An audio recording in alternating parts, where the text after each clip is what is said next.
Se continui così, da qui non esce più. E tu sai che io parola ce n'ho una sola, ce n'ho.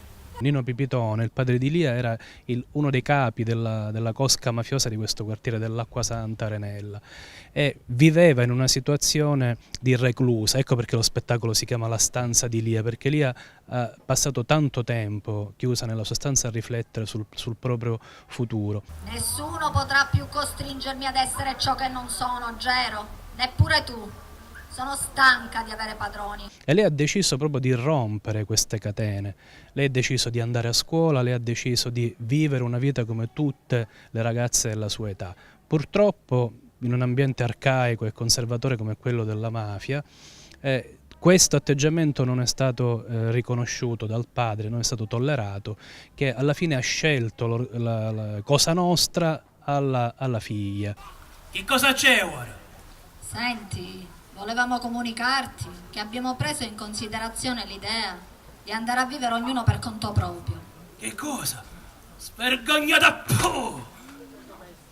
E tu hai il coraggio di venirmi a dire queste cose? Ma che fa? Fermati, Gero. È mio padre e devo chiarirmene io queste cose con lui. Ti prego, esci. Se veramente mi fai questo io... Tu che fai? Che fai?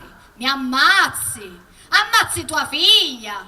Io non sono di tua proprietà. Mi puoi picchiare, sputare in faccia, torturare, ma io non ti appartengo. Che figura ci faccio con l'amici? Con quartiere? Che figura ci faccio? E quindi ha compiuto questo gesto estremo dell'uccisione della figlia perché non tollerava questa libertà eccessiva, che poi era una libertà assolutamente normale, della figlia. Stiamo parlando degli anni '80, di quei terribili anni '80 in cui a Palermo succedeva anche questo.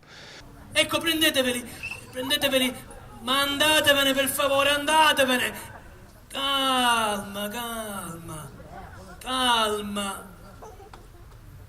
Qua chi c'è? Guarda, abbiamo la sorpresa. E dov'è? Quale questa qua? Sì, lei è. Ora ci penso io. Mi ha riconosciuto!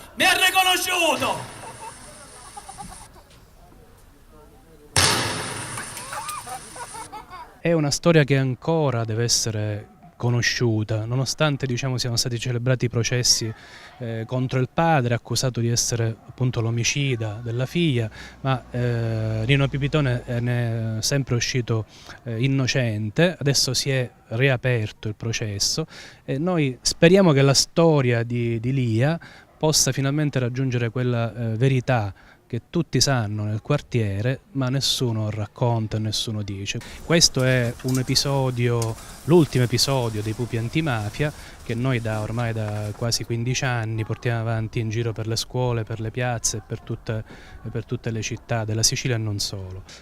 Tra l'altro sono molto contento di ricevere proprio il premio che è intitolato a Lia, questo premio prestigioso istituito 2 anni fa.